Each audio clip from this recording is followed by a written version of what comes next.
Creating a Power BI report may look like an easy task. Okay, so you go, you import the data, you set those nice colorful visuals, and your shiny dashboard is ready. However, one day you receive a phone call from the report user who complains that her or his Power BI report is slow.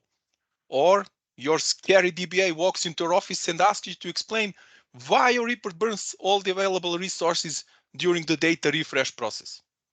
Or no one comes to you, but your report blows the maximum limit in terms of memory consumption. As I've already told you, creating a Power BI report is not a rocket science, but there is a huge difference between a Power BI report that just works and a Power BI report that works efficiently. Now, when you have performance issues, the first question that comes to a mind, and you're probably asking yourself, if I have performance issues, where do I start? And that's a great question, because once you identify the area that causes problems, you are halfway through the solution. Okay, maybe not halfway, but you can then shift your focus to finding a solution to a more specific issue. And speaking about that, there are at least 5 key areas to examine if you want to improve the performance of your Power BI reports. So let's check which are those 5 areas. First is data model size, then data refresh process. Next is DAX calculations, visualization rendering time, and finally storage mode choice. So let's go and try to understand each of these areas in more depth. And I'll show you some potential caveats and how you can avoid or overcome them. I will also try to share some best practices for getting the maximum performance from your Power BI report in multiple different scenarios. So the first thing I would like to discuss is your data model size. It is so important that in certain scenarios, for example, if you are operating on Power BI Pro license, which has a 1 GB limit per dataset, your solution simply can't be used if you reach that limit. Data model size also affects our second talking point, data refresh process. As you may assume, the larger the model, the more time and resources needed for the data refresh. In the end, tabular model speed is based on keeping data in memory, in cache memory. Thus, the smaller the memory footprint of your data model, the faster it will work, the faster it will be. Now, to understand what affects your data model size, we need to lay some basic theoretical background. First of all, when you choose import mode for your data in Power BI, data is being stored in a columnar database, which is called Vertipack. Vertipack is a database that keeps the snapshot of your data in memory. What this means?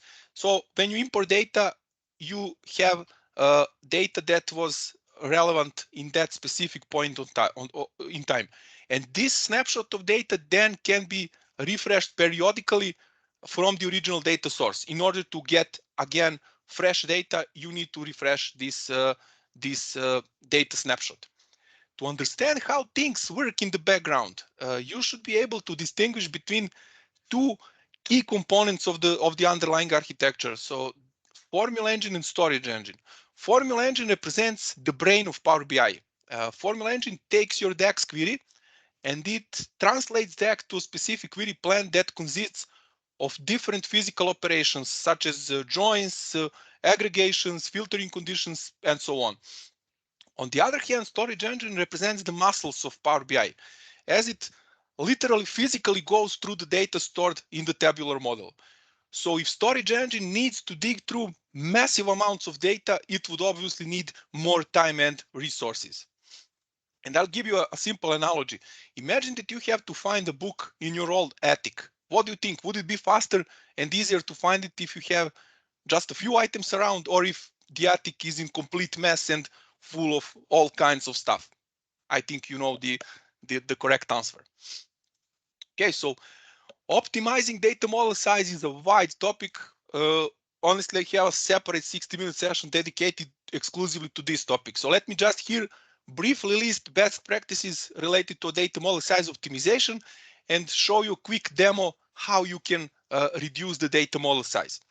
So first, most important part is reduce the amount of data you are importing in your data model and keep only those rows and columns your users really need in the report. That means remove unnecessary columns. Also removing unnecessary rows. That means if you don't need data from last, I don't know, 5 years in your report, but only 2, then simply don't import it. So filter out your data and import the reduced amount. Next, also extremely important item, try to reduce column cardinality whenever possible. In most cases, Vertipack, apologize, I forgot to mention that previously, Vertipack applies different algorithms to compress your data, to keep it in memory.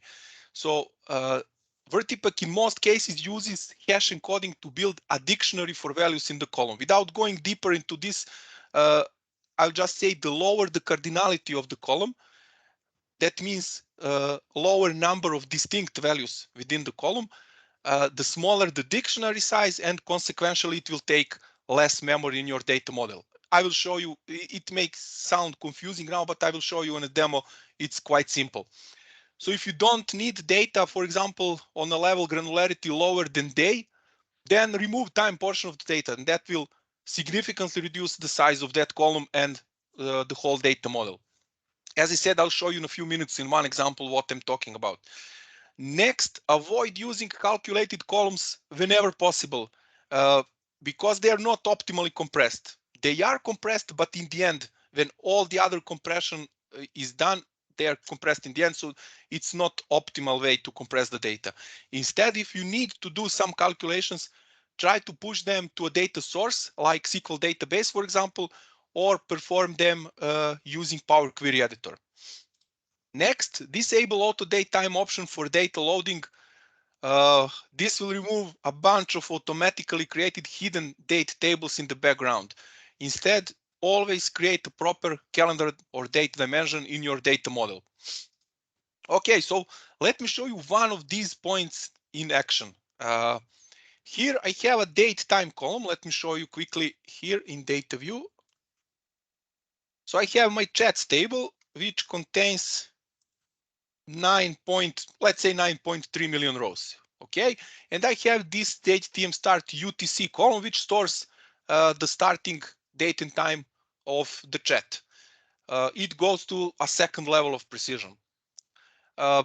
In 95% of cases, maybe even more, I would say you will not need granularity lower than day for reporting purposes. Maybe in some scenarios you would need hour level, but let's stick with majority of cases where you will need day level as the lowest point. And here I have just a simple measure that shows me how many distinct values I have in this column, date TM start UTC. Now what I will do, I will open Dac Studio. I hope that you are all familiar with this tool. If not, just in a few sentences, that's Dac Studio is a fantastic free tool created by Darren Gosbell, guy from Australia, and it has a whole bunch of very, very useful and handy features that will improve your Power BI development. So if you're not using Dac Studio, go grab it at dacstudio.org immediately. Believe me, yeah, it will significantly improve your productivity. So I can launch Dac Studio directly from Power BI desktop. Of course, as a prerequisite, I need to have it installed on the same machine. If I go to External Tools tab and open Dac Studio, let me just spend a few seconds here just to explain what we have in this user interface. So on the left-hand side, you see all the tables from our data model. Now the thing that I'm interested in is to see how big is my data model. One of my favorite features in Dac Studio is called Vertipack Analyzer. And Vertipack Analyzer, what Vertipack Analyzer does, it collects data from different dynamic management views behind your tabular model and displays in more readable, more convenient way. So you can also query on yourself using some client tools like SQL Server Management Studio if you like, but here in Vertipack Analyzer, everything is more readable and more convenient for the end user. So how do we launch Vertipack Analyzer? I will go to Advanced tab on the top and click on View Metrics. And now I see all of my tables here. I can see different figures related to my data model. And I'm specifically interested in this chats table. Okay. If I click on this small arrow next to a table name, I will see the cardinality of the column size, data size, dictionary size, and so on and so on. One very useful metric is this one. So you can immediately spot which column is the most expensive and how much in terms of percentage specific column occupies in your table or your data model. So your team start UTC takes 82% of my chats table and for almost half of the whole data model size. And you see that we have almost 9 million distinct values. And this column size is this number, just to be clear, are in bytes. So the size of this column is 454 megabytes. Just one column, it takes 454 megabytes. Now, if we go back to Power BI Desktop and let's get rid of this time portion here. So we will keep only day level of granularity. So here I will change the type of this column from date time to date. So what happened? We just discarded time portion here and kept only date. I'll hit close and apply, and let's wait for a few moments for Power BI to apply this change and see what happens here, and what is more important, what happens in Dac Studio. So just remember, in the previous case, let me check. So once again, it's 454 megabytes. Okay, just to have something to compare. Let's wait maybe 15-20 seconds more. And we'll see what happened in the background. So this number here should be changed, should be lower, way lower, hopefully. That's it. Few more seconds.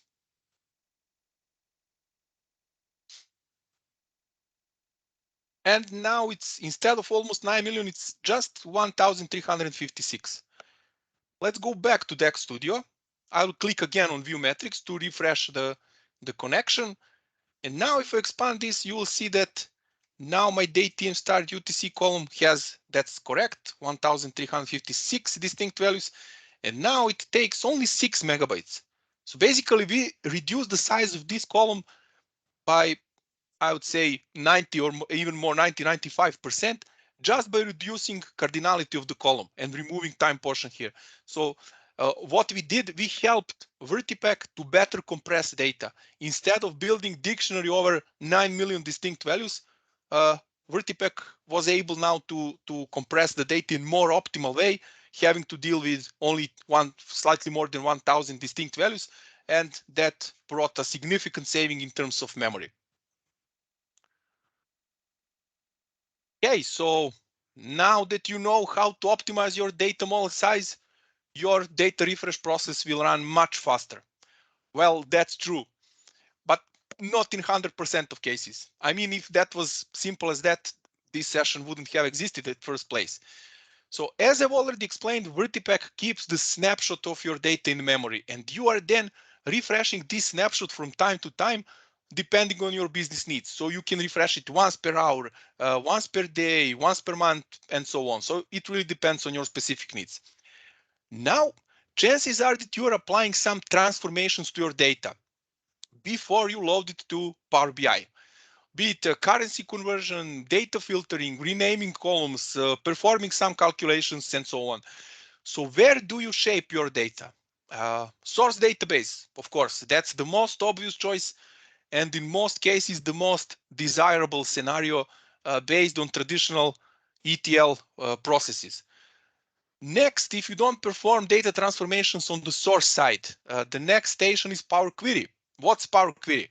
It's the built-in tool within Power BI that enables you to perform all kinds of transformations to your data. Last time I checked, according to Microsoft's official documentation, you can apply more than 300 different transformations, and that number is constantly increasing. The key advantage of Power Query basically is that you can perform complex, really complex data transformations with little or no coding skills at all.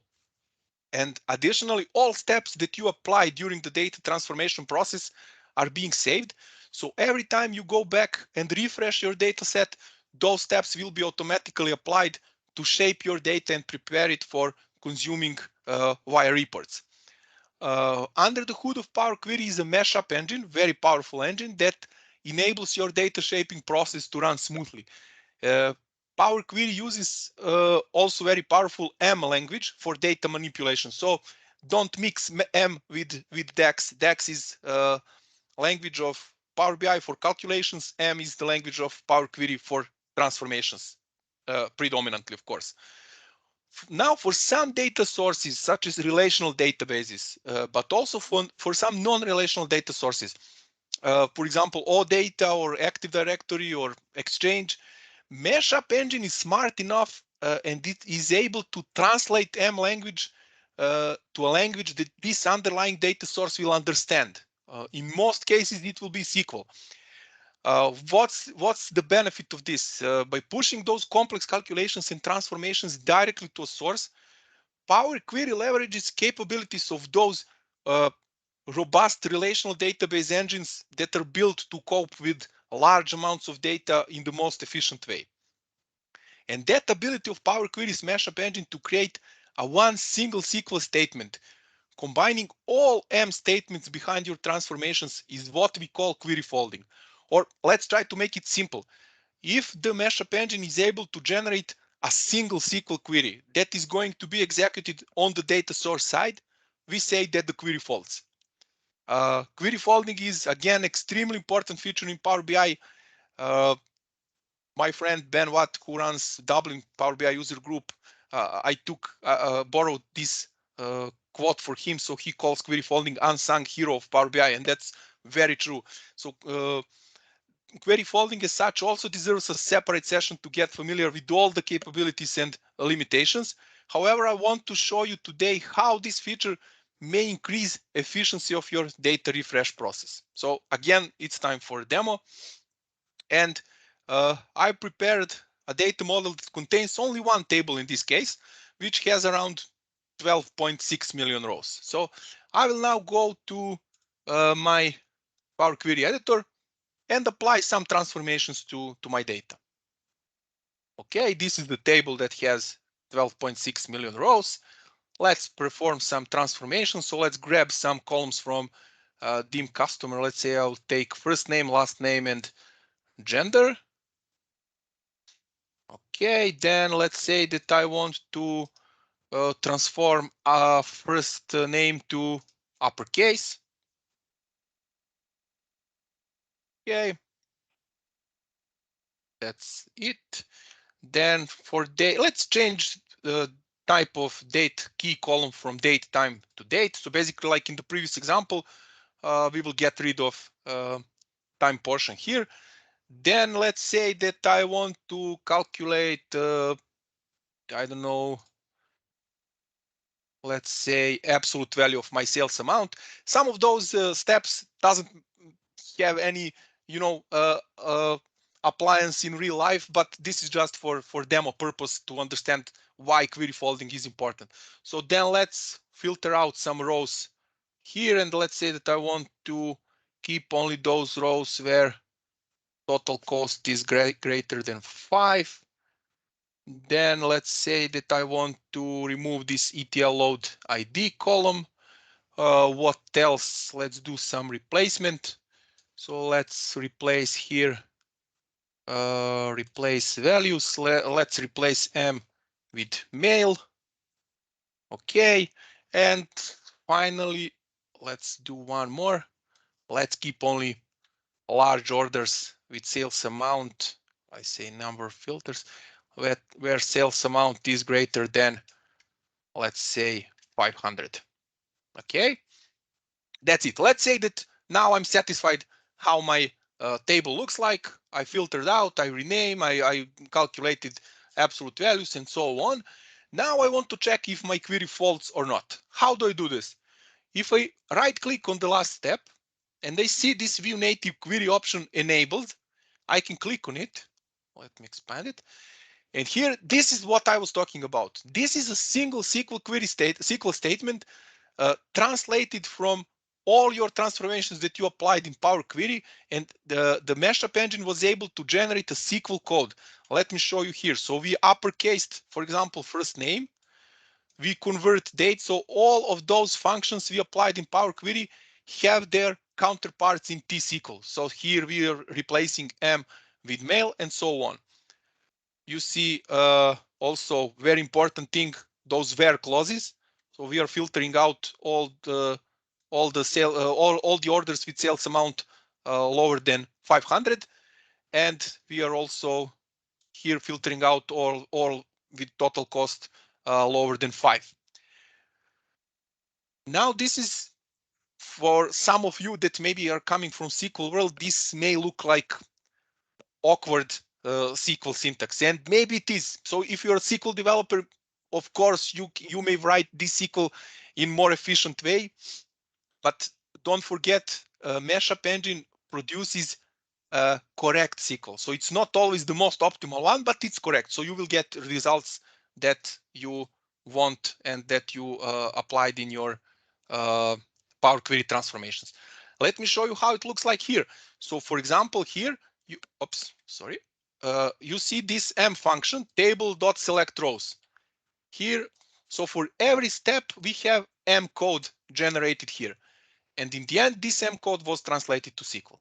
Now, if I hit close and apply, let's wait again for a few seconds and see how much rows do we have when we filter out our data and how long it will take to reload the data into Power BI desktop. So you see that batches of rows that goes in are like somewhere between 80,000 and 100,000 per batch.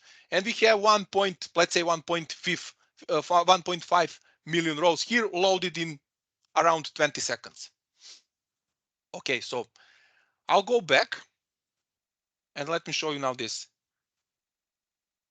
So let's go here, and here where I change date type of my date column from date time to date, I will remove this step. And again, I'll do the same. So I'll get the same result, but using different transformations. So now instead of using change type, I'll use transform and select date only.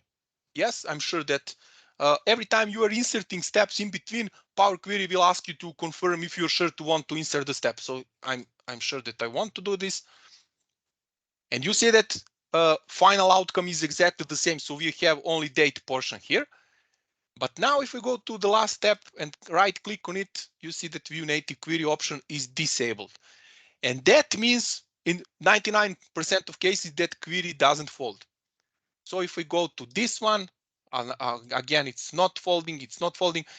So if we go to this one, view native query option is enabled.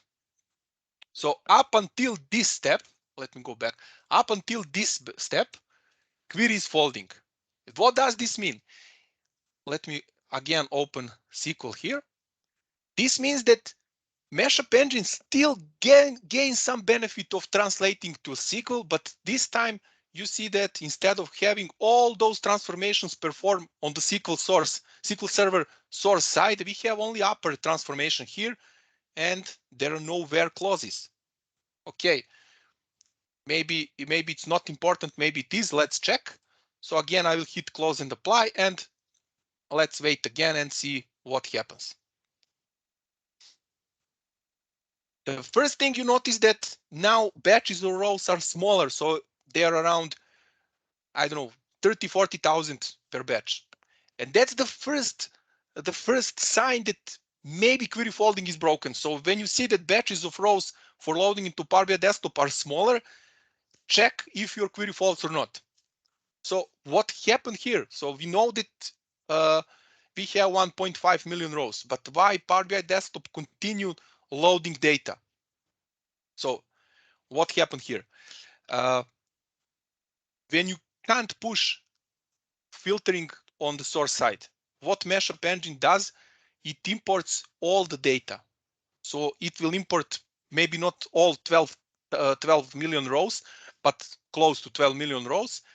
And then it will apply all your transformations on 12 million rows. So instead of getting back from database just those 1.5 million rows that satisfy our transformation criteria. This time it will pull all the data from the database and then internally perform all the transformations that we applied. I will cancel this so we don't have to wait. You see that we spent already more than 1 minute waiting, and it's still not at half of rows. So instead of having 20 seconds in first example, now in this example we will have probably like 2 minutes or 3 minutes time for data refresh process. So that's why it is important to check if the query faults or not. Okay, so listing all the best practices related to data refresh process would be a complex task. Therefore, if you identify that your data refresh takes eternity to execute, maybe it's a good idea to check it. The first thing I'm going to recommend here is a fantastic blog post by Phil at Dac.tips, where he explained how you can visualize the whole data refresh process and quickly identify potential bottlenecks. Other than that, some general best practices in order to speed up data refresh process in general and keep query folding in place would be. So first, push calculations and transformations as close to data source as possible, period. For example, if you have permission to create a database objects, you can encapsulate all the necessary transformations in the database view and then import that view in Power BI. Views, same as normal tables, are foldable objects, so you can even apply additional filtering, additional transformations on the view itself. Next, query folding is not all or nothing operation. As you've seen in our example, that means if you have, let's say, 10 transformation steps within Power Query and your query faults until 6th step, you will still get some benefit from partial query folding. However, once the query folding is broken, it can't be achieved anymore. Keep that in mind and try to push, if you need to use some non-foldable steps, try to push them down the pipeline as much as possible. So put them here, somewhere at the bottom. Okay. This one is also important. Turn off allow data preview to download in the background. Let me show you how it's done. So if you go to File and Options and Settings and Options, under Current File, there is a data load, and you should turn off this allow data previews to download in the background. Why is that important? Well, when you are in Power Query Editor, you see preview of the data for every transformation step you applied. So when you hit the refresh, it's not only the amount of data that gets loaded into your data set, but also a whole bunch of different queries that are ran in the background to refresh this preview. And in some situations, these queries may take more time than loading data itself. One important disclaimer here, this is happening only in Power BI Desktop, so not in Power BI Service, just to be clear. Okay, so if I have to choose one single rule regarding data refresh process, and let me call it a golden rule, that would be push transformations and calculations as upstream as possible and as downstream as necessary. I would like that it's my sentence, but it's not. I picked that from Matthew Roche. Matthew Roche is one of the managers in Power BI customer advisory team, and try to keep that sentence always on your mind. Okay, now hopefully we are done with the background scenes and we are slowly navigating to a user interface. Honestly, that is the area of Power BI where performance issues are easiest to spot. And I'm sure that sooner rather than later, probably someone will come to you and say, hey, why is my report so slow? Of course, there can be a whole bunch of potential reasons, but let's focus on a few that are most often guilty for the bad user experience caused by slowness. Okay, so once you import the data in Power BI, I assume you will start writing DAX measures to enhance your data model and to satisfy different business requests. For example, you need to provide your business decision makers with the metrics such as the number of unique customers, top selling products, running total of sales amount, you name it, whatever. The beauty of DAX, and I will actually put this word beauty under double quotes. The beauty of DAX is that you can achieve the same result in multiple different ways. And it doesn't necessarily mean that each of these ways is good. And now I will definitely not go deep into DAX logic in this session, explaining filter contexts, different functions, and so on, as there are many people around who know DAX much better than I will ever know. However, there are few certain situations that happens frequently where little nuances in your DAX formulas can take you in direction that you wish to avoid. So again, it's demo time, and let's go to DAX page here. Okay, so here I have total number of those big orders which are greater than oh no, I don't touch this, which are greater than 500 that we applied in the previous demo. And why I did this? Because I want to run some queries in Dac Studio and then compare. First, I want to compare the results in order to be sure that I'm retrieving correct results. Don't forget, performance is important, but correctness is, of course, much more important. So performance tuning is the next step. Once you get correct results, proper results in your report, then you can focus on performance tuning. Never forget this. Okay, so let me open Dac Studio again. So I'll go to external tools and Dac Studio. Now we will not use Vertipack Analyzer. We will use a different cool feature in Dac Studio. So I will write some DAX queries here, and for this to be able to follow what is going on, I will turn on server timings. That will give me a better insight of what is going on under the hood, let's say like this. And the first one is I want to show all of these big orders, like in Power BI Desktop, broken down on a day level. So let me just write this measure, and or you know what, let's not waste time. I have it prepared, and then I will explain what's going on with this measure. Okay, I will hit run, so I will clear cache and run, and my query started. So here we will first check our results when the query is completed, and then we will check server timings. Here at the bottom right corner, you can see how much time elapsed for this query, and we see that this query already took around 20 seconds and it's still running, and that's not good. That's definitely not good. Okay, so let's wait. Hopefully it will be finished until we are done with this session. Just kidding, it should take maybe around 40 seconds or something like that. Last time I checked, it was something like this. Okay, it's more than 40 seconds. Ups, sorry, I here put 300. Let's run it again. Let's wait 40 more seconds. Apologize, but in order to be able to compare results, we need to compare apples with apples, not apples with oranges. So again, we'll need to wait around 40 seconds. But I think we are good with timing so far. If there are any questions now, or maybe we can leave them for the end of the session. I was going to say, Nicola, there's no questions in the chat at the moment. Awesome, thanks, Chris. Thanks. No worries. Okay, so that's it.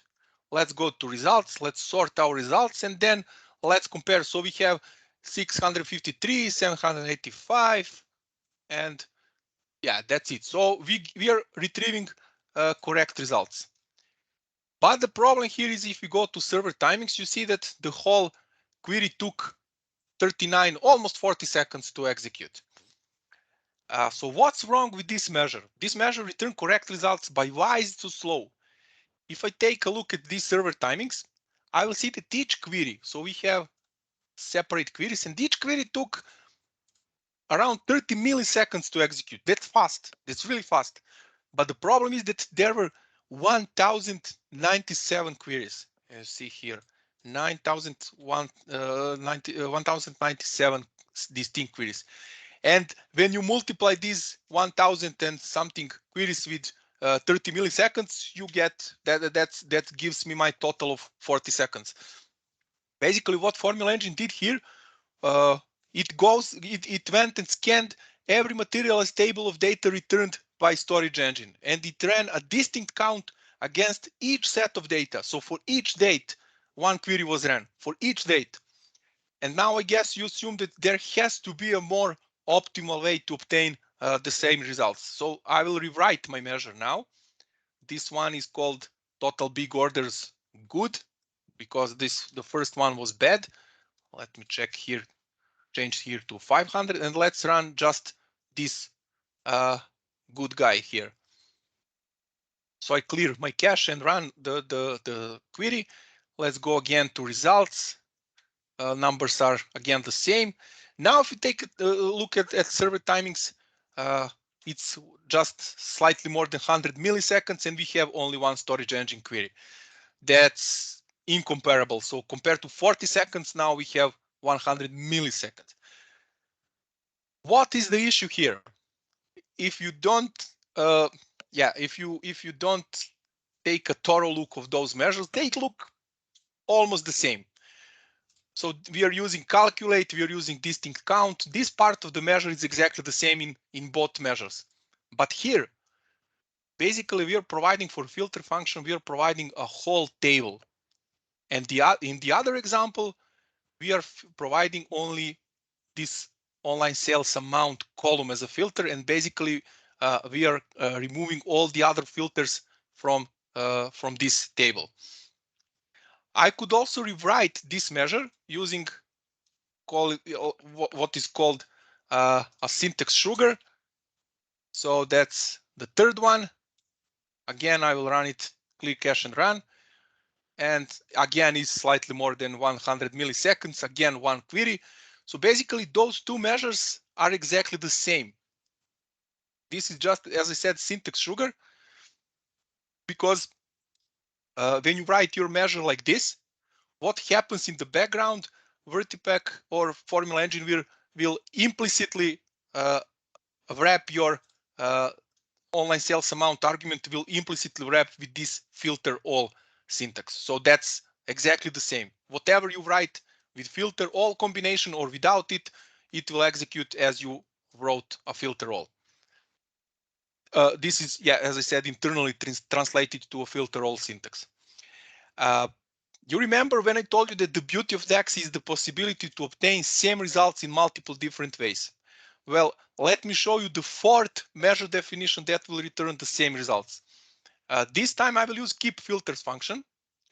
Just one disclaimer, and don't jump into a quick conclusions. Keep filters and filter functions are different in their nature, but in this specific case, in this specific scenario, they should return the same results. So let's go and write our measure with keep filters. So just to change this to 500, and let's clear cache and run. 109 milliseconds. So these differences in milliseconds are completely irrelevant. Don't bother yourself if it is 109 milliseconds or 150 milliseconds. That's completely irrelevant. Again, we get exactly the same query plan. Again, one storage engine query. And if I take a look at results, we are getting again the same results. So as you witnessed, we could have written out one DAX measure to get the same results in at least 4 different ways. And this was just a basic example, but you could have seen the possible implications to performance even on this basic example. Key takeaway from this scene is when you filter your data in DAX, don't filter tables, always filter columns instead. Well, this one is the most obvious scene. When your report page renders slow, you can bet that the report consumers will complain about the poor experience and ask you to do something. So let's check what can be a root of the slow rendering.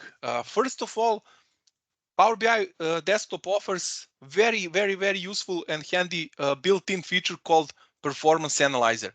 Performance Analyzer enables you to capture performance metrics for every single element, for every single visual and every single element on the report page. The rule of thumb is when you're creating visualizations on your report page, the more visuals you have on your report page, the longer time would be needed to render the page. And I'll show you in a few minutes how this looks in reality. Again, going back to Power BI Desktop. Okay, so let's go and turn on Performance Analyzer. You can find Performance Analyzer if you go to View tab on the top, and here is Performance Analyzer. And so I want to check the rendering time for each element on the report page.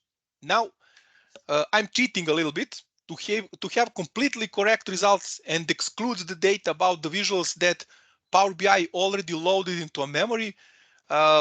Yeah, we should go and create a blank page, then save our PBX file with that blank page as the one that is displayed when the report is opened, and reopen the file to kick off from this blank page. That will clear the visuals cache from the memory.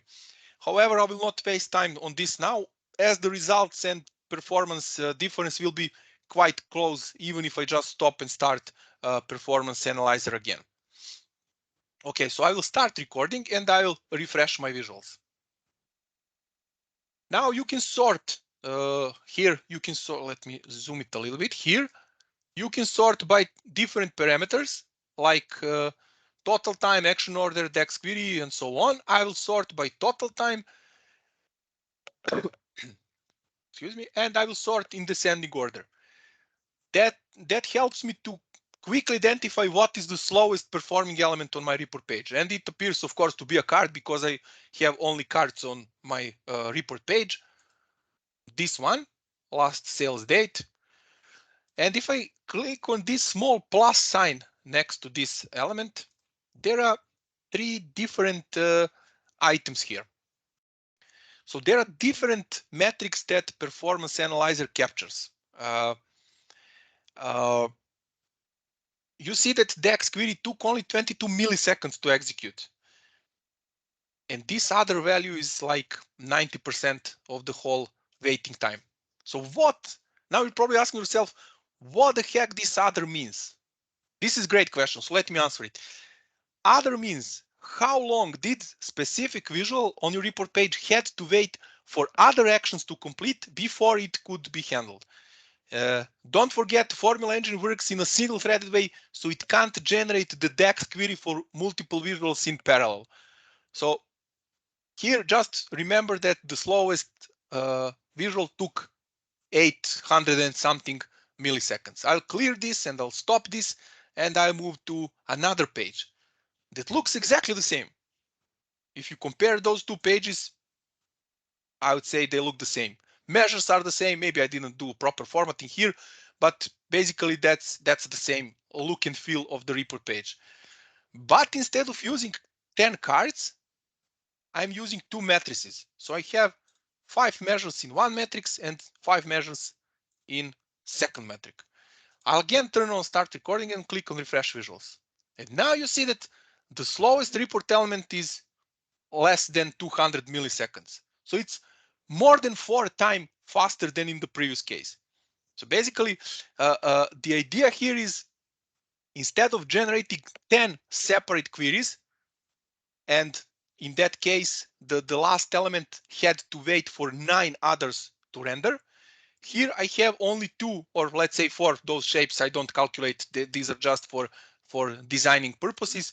I have only 2 report elements. So the slower matrix had to wait only for this one matrix to render before it.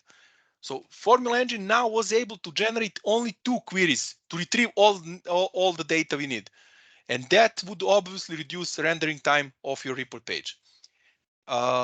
Similar outcome can be achieved because you have to spend some time and effort in formatting those matrices to mimic the look and feel of those cards. You can get a similar outcome by using a free custom visual card with states from OKVs, which you can download from the App Source Marketplace. That's also a viable option in those circumstances. Fine, so here is the list of things you should do or not do when it comes to performance of your visuals. First is reduce the number of visuals on your report page. If you don't need a visual, simply remove it from the page. Also, having multiple, as I call them, non-data related objects such as shapes or text boxes or icons will also impact the rendering time.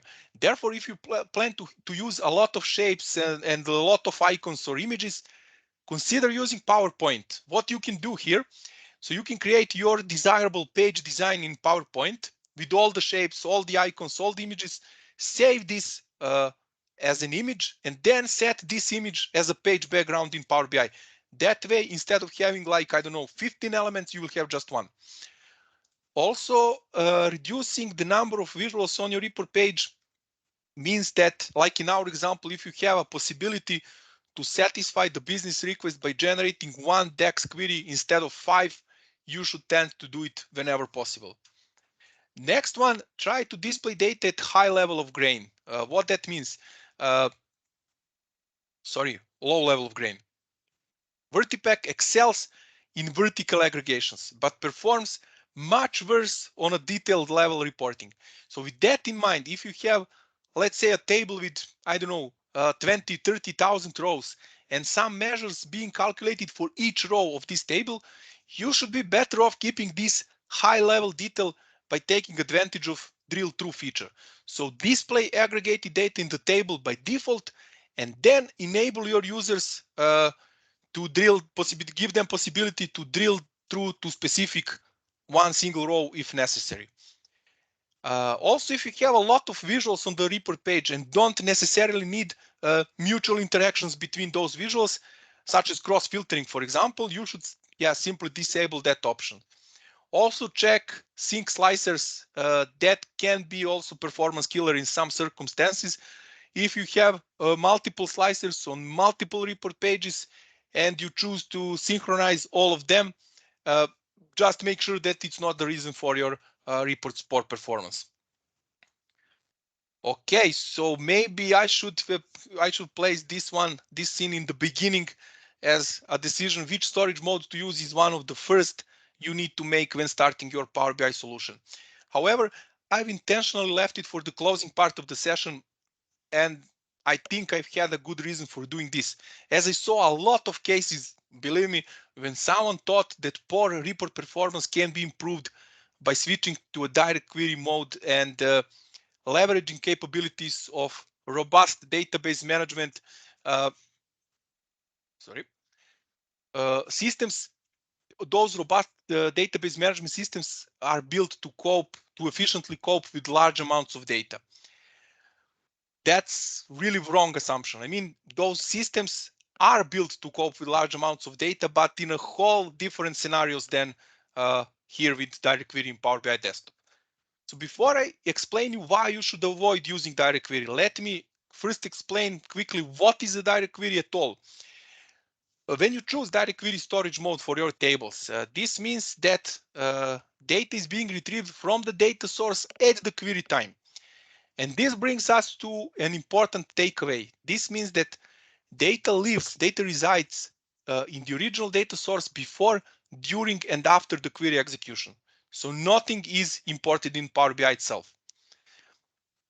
Thinking that using DirectQuery mode will improve your Power BI report performance is one of the biggest fallacies. DirectQuery will never ever improve performance of your Power BI report, period. To cut the story short, you should use DirectQuery literally in 3 and only 3 scenarios. First one is your data size is so large that you simply can't import it in Power BI. We are talking about billions of rows or something like this.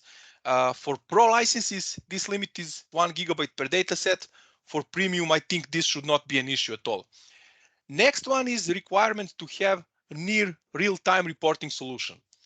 As we've already learned, when you use import mode, Power BI keeps the snapshot of your data.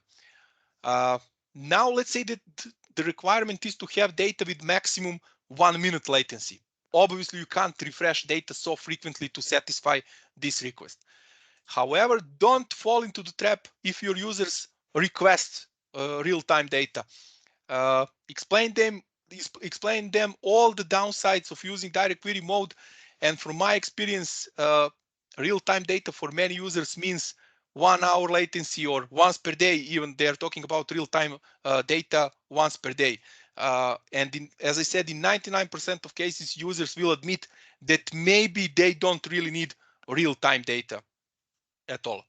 And finally, when security policies are defined on the data source side, because report consumers' credentials will be propagated directly to the underlying data source, and security rules will be applied there. Okay, if I still didn't convince you to avoid DirectQuery, or you simply must go this way because of those 3 reasons that we mentioned previously, here is the list of general rules that you should keep in mind in order to get the maximum performance from DirectQuery storage mode. The first thing is one huge if. So if you have permissions to perform changes on the data source, there are multiple ways to improve the DirectQuery performance. First, you can create proper indexes to support your most frequently run queries. Also, you should ensure that data integrity is in place. And finally, if possible, create a persistent data objects in the database, such as tables, or even better, materialized views, which will basically persist all the necessary transformations and calculations in the database. If you don't have access to an underlying database, you can still gain some improvement within Power BI itself.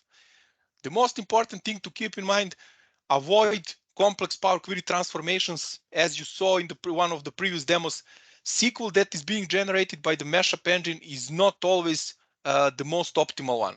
It's correct SQL, but often is not the most optimal one. If you need to use calculated columns, again, try to push their creation on the source database and keep them persistent in the tables or in the materialized views. Also avoid complex DAX measures. As your DAX statement needs to be translated to a SQL when you're using DirectQuery, keep in mind that this process can produce expensive, very expensive SQL queries. Again, whenever possible, perform all your calculations on the source side. Next one, avoid relationships on GUID columns. What is GUID? GUID is a data type unique identifier for unique identifier. Power BI doesn't support this data type, and it needs to apply some data conversion during the query execution, which obviously affects the performance. The solution is to, if you have GUIDs in your database and you need to use them for whatever reason in Power BI, you should convert them within the source database before Power BI generates its own queries. Limit parallelism whenever possible. You can define maximum number of connections that DirectQuery can open at the same time. So how do you do this? Go again to File, Options and Settings. And if we go to Options, current file, there is a Published Dataset Settings tab here, and you can define maximum connections per data source. By default, it's 10. You can set this to a lower value if you need. There are also some additional optimization options in the query reduction tab here. For example, where you can restrict slicers and filters, because by default, when you change one slicer value, all the slicers will generate the query to a data source, even those which haven't changed. Also, you should check assume referential integrity option. How do you do this? Let me show you here. Okay, I don't have DirectQuery in my example, but let me show you how it's done. If you go to relationship properties, here, this assume referential integrity now is disabled because I'm using import mode, but if you're in DirectQuery mode, this one would be enabled. And basically, when you check this box, this will enable using of inner joins instead of outer joins, which in theory should work faster and can improve the overall query performance. Of course, as a prerequisite, you should have referential integrity in place within your source database, and I sincerely hope that's the case, nevertheless, of DirectQuery in Power BI or not. To conclude, the best practice regarding DirectQuery storage mode is avoid DirectQuery if possible. Simple as that. We covered a lot, and this talk is probably more suitable for at least, I don't know, 90 minutes duration, but let's try to wrap up the key takeaways from our today's session, or as I like to call it, it's not Monday to-do list. Tomorrow is Thursday, so you can translate this to Thursday to-do list. The key thing is to identify which part or which parts of your Power BI solution don't perform well. If your data model size is large, consider removing unnecessary data, unnecessary rows and columns, and try to reduce column cardinality, for example, by removing time portion from your timestamp columns. If your data refresh process takes a while, check if the query folding is in place. In case that you identify the step that breaks query folding, as we said, try to push it down the transformation pipeline as much as possible.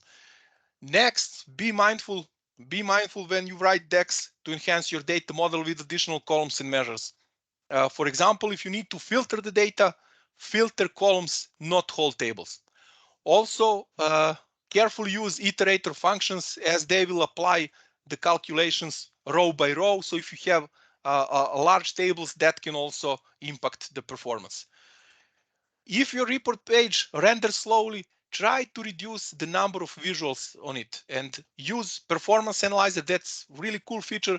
Use Performance Analyzer to identify bottlenecks, and then don't use many visuals that calculate single value, such as card visuals, for example. Finally, stay away from DirectQuery storage mode if possible and use it in only those 3 scenarios we've already discussed. Now you should keep in mind, of course, each of these points, but if you ask me, one of them is slightly more significant, and that is the number one. Identifying which part of your Power BI solution is the root of the performance issues will help you to focus on solving a specific problem rather than wasting time and effort on less important stuff. Yeah, that's it for me. You know what they say, the road to hell is paved with good intentions. So now that you know what are the deadly sins when it comes to Power BI performance, I hope you may get your redemption by avoiding to commit them again. So looking forward to hearing your questions. Awesome. Thank you very much, Nicola. Still no questions in the chat. So if anyone wants to pop something in, they can do. I'll see if I can unmute everybody and we can ask the questions directly. Hi, you're right. Hi. Hi, yeah, just a quick question. I know we do this with some of our customers, but have you seen the thing where you can obviously hide some of the visuals? So at load time, if you don't actually display them and then maybe make them visible after load, that can help with performance. Sorry, I missed some of the middle bit. I don't know if you talked a little bit about that you can that can help with some of the performance gains as well. Yeah, sure. I didn't talk about this because my rule of thumb is if I don't need to display specific visual, then I will not use it. So I try to keep it, keep it simple, like up to 15, 20 elements on the report page maximum. If I have a need to add more elements to a report page, then I'm starting to think about separating this into 2 separate pages. Yeah. Sometimes we just have multiple layers, and obviously they can have, one of the demos that we do quite a lot, obviously from the Power BI side of thing, is that one where you can switch between 2 different visuals. But obviously, it if they're not displaying, then it doesn't load or it doesn't take as much time. Yeah. If you're using bookmarks, for example, then it makes sense to hide and show specific visuals. But if you are keep them hidden all the time without bookmarks, then I would rather remove them. Okay. I've got a question now. You've done some great demos there on Dac Studio and Performance Analyzer. In terms of external tools, do you have any more default go-to external tools that you use on a daily basis? Yes, I'm using Not tabular just edit. optimization, just generally speaking, really. Yeah, generally speaking, I'm using, as I mentioned, Dac Studio and tabular editor on a daily basis. I would say those two are in my opinion, must if you are working seriously with Power BI. So tabular editor for development and Dac Studio for yes, ALM toolkit done. Thank you. I'm not using it so often, so I forgot. But yeah, also very useful for, let's say, kind of source control. But tabular editor for development and Dac Studio for performance analysis and for Vertipack Analyzer for data model. Yeah, awesome. Thanks. You're welcome.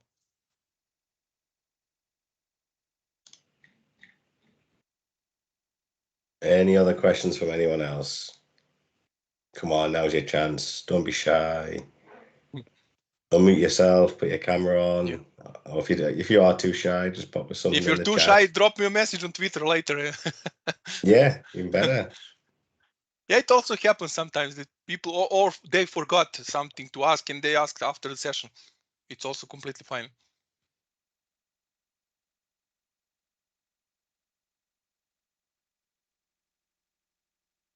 I suppose just a question not related to the session itself, Nicola, just whilst we're waiting for anyone else to ask a question. So Ian, obviously you had an issue with the chat. Did anyone else experience any issues? I can see obviously people have put things in the chat, but at the start, did anyone have a problem? Or was it just Ian Pike? Yeah, I'm unable to access the chat. I can't put it in the chat, but I can't. So yeah. Ah, it's interesting. Yeah, I don't know. It seemed to come. I don't know. I think once the first message went in, when Dan put something in, it seemed to then let me put messages in. I don't know. Obviously, I know I'm on the same tenant as you, Chris, because it's the MSFT community one. So I'm not using my other one. I don't know if it's related to the user type, but it shouldn't be. Maybe we need to chat with Ree about it. Yeah. Because you said there's some people can, and Ian, I don't know if it was when I tagged you into the chat. So Beth, I just tried with you there to see if it's worked. But, I know sometimes we've got to. I know I haven't read all the notes yet about these new MSFT one, because obviously doing the Manchester one, or data platform, not Power BI, but I think there are some things where I think their goal is to try and get people guested into these tenants that you've set this up on, so people could register. So it's about whether that's the next step to make this easier. I don't know.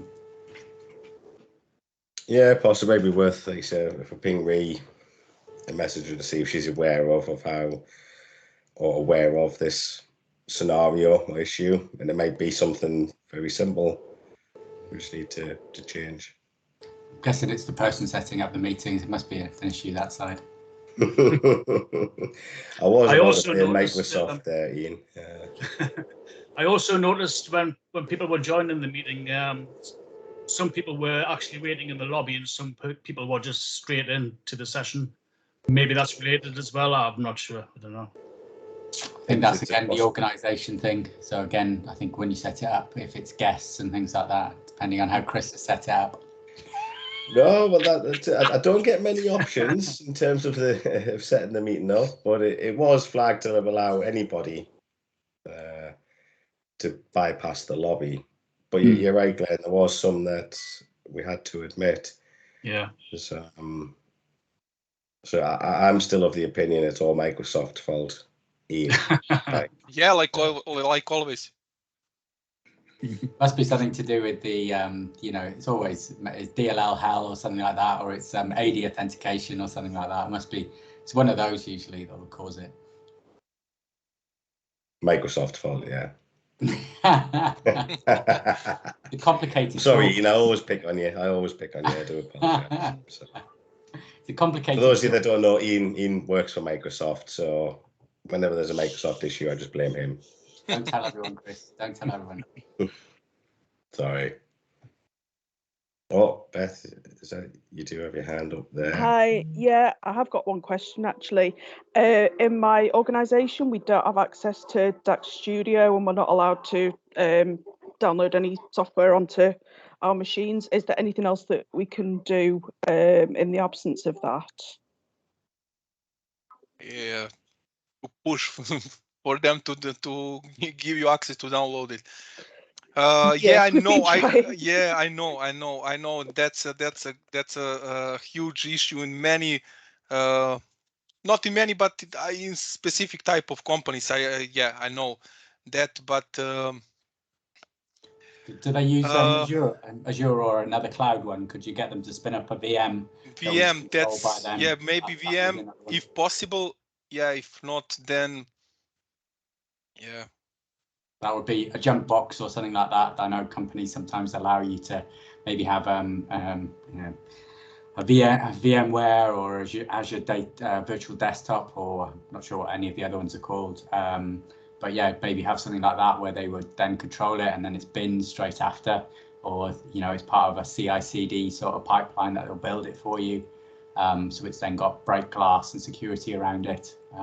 That's one way I've seen, or we've talked to customers about maybe implementing that. Yeah, great. It's they might say no, but at least I can ask the question. Thank you very much. Yeah, and the great suggestion from Dan, Dac.do, great playing, great place for playing around with DAX and yeah, practice your DAX skills. Wouldn't let you do that. There is an old Vertipack Analyzer that was in an Excel document.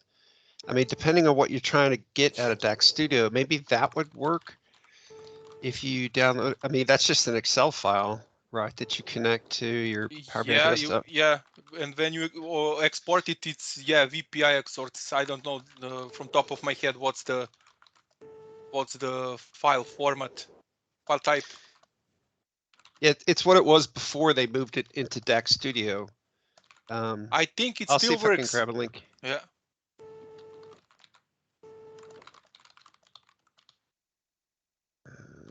Yeah, I don't remember. I'll see if I can find a link. Yeah, but it's hard. It's hard without Dac Studio and Tabular Editor. It's hard. Yeah, I know. If you can find the link, could you put it into the event on Meetup so that I can access it there? Because obviously I still haven't got access to the chat, unfortunately. Oh yeah, yeah, sure. Thank you. I need to find it first, but yeah, it's not. Apparently, it's a little hidden now, but I'll find it. I mean, I might have like an old version of it or something, but.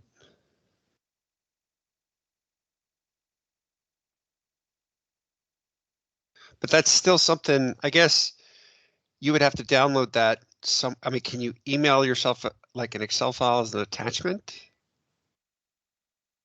I'll be able to get around that. Yeah, definitely. Okay, so actually, if you go to, let me just put the, so if you go to sqlbi.com/tools/Vertipack-Analyzer. And even the latest version, if you download it, it's an XLSM, and then maybe you could email that to yourself or something. I'm not sure. But Brilliant. Thank you. Yeah, that lets you connect to your Power BI desktop instance, and then you should be able to have all that perf stuff there. Yeah, fantastic. Thanks. That's brilliant. Yeah. Yeah, great tip.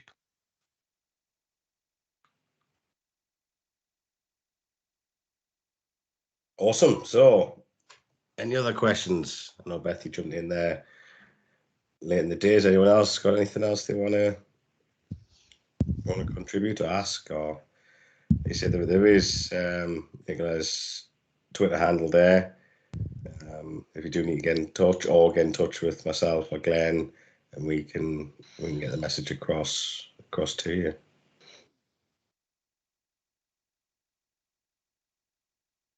I don't know. It's all went quiet, isn't it? Yeah.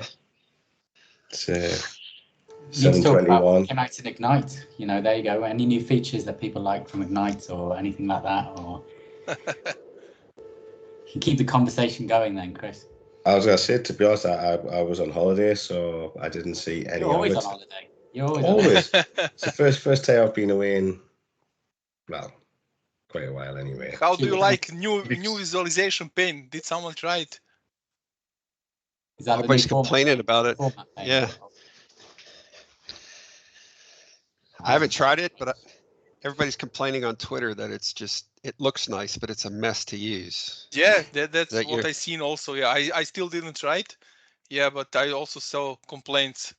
Yeah, it looks nice, but you have to click like 30 times for some simple actions. Ugh. Luckily, it's a preview. Yeah, So, hope they will remove it back. Yeah. what about, I'm curious if anybody's used the new export stuff. I think it just came out as a preview. The ability to export your tables and matrix and maintain the formatting. Has anybody played with that yet, or? I still didn't That's- have high time. Not yet, Yeah. no. Do I export from things so it takes the what into Excel or just into another viz? Sorry. Yeah, I think it's into Excel, but I haven't gotten to look at it too much, but I think the concept, because no matter what you try to do, there's always users that want to export to Excel. And so they would complain about format or something or having to rebuild a pivot table. But I thought this was a way to export those. So there's And the s- Excel one. So you can have the ones where you can connect Excel now to a data set, which is quite good. I think, yeah, as you say, it's sort of, I don't know, the Excel users are a tricky bunch to do everything in one place. You've got 3 or 4 options, and I don't think all of them cover everything completely yet. But yeah, the connect directly to a Power BI data set is quite a good one, and then pulling down Yeah, images. that's the good one. Yeah. But there are still a lot of them who want to export data to Excel. So Mm. not to connect from Excel to Power BI, but to export data. Yeah. It's I think you're always going to get that. It's the access database, whatever, I don't know, going back to wherever. I think trying to keep it inside, obviously Microsoft's implemented the sensitivity labels and the things around, I can't remember what it's called, in Office, to stop people trying to do all of that, but that brings its own challenges as well.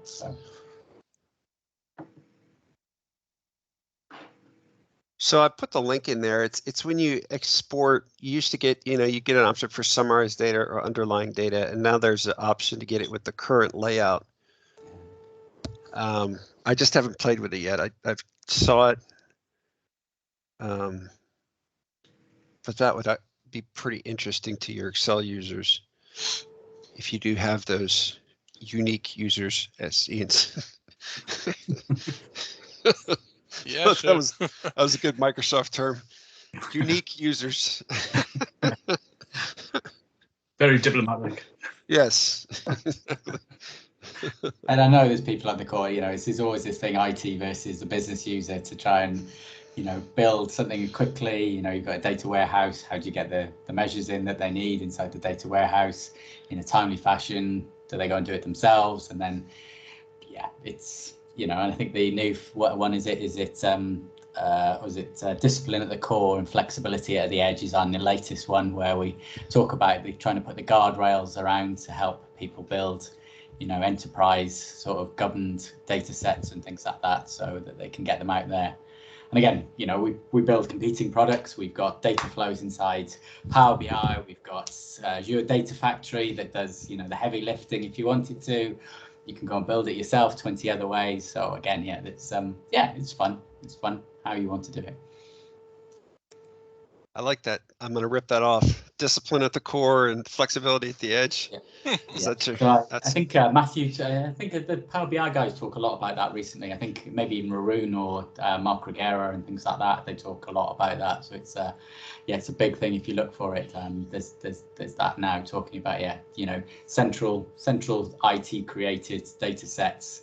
It's the discipline at the core. Then you make those from your curated data sets, and then flexibility at the edge is that the business users can go and create their own sort of additions to that, or however they want to do it to make it, and that's the utopia, isn't it? Having self-serve and things. How do you get that without having all the problems and the governance and having 20 data sets which have got exactly the same things, or you've got one data set that's exactly or says sales is this and this is how it's calculated, in another completely different data set, it's sales is calculated this way because a different business area is doing the same. So it's yeah, you know, if we didn't have that, we'd probably all not have jobs. So you know, I think I was gonna say, as a consultant, thank you. For sure.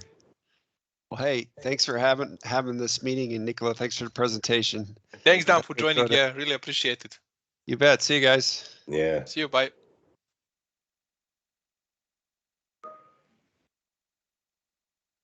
Awesome. So, a few messages coming through. Thanks.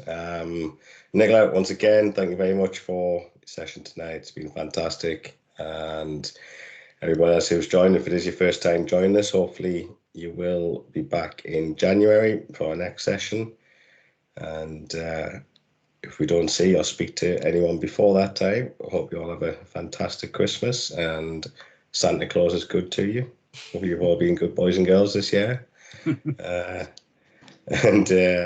Yeah, you say thank you very much for joining us. And again, massive thank thanks, you, Glenn. Nicola. Thank you, Glenn. Thank you, Chris, for inviting me, and thank you all for attending. And get well soon, Chris. Yes, thank you very much. Thank you very much. Yeah. I'll be back drinking beer tomorrow. Okay. Have a great evening, guys. Cheers. You too. Cheers, everybody. Thank you. Bye-bye. Ciao. Bye. Thanks a lot. Cheers. Bye.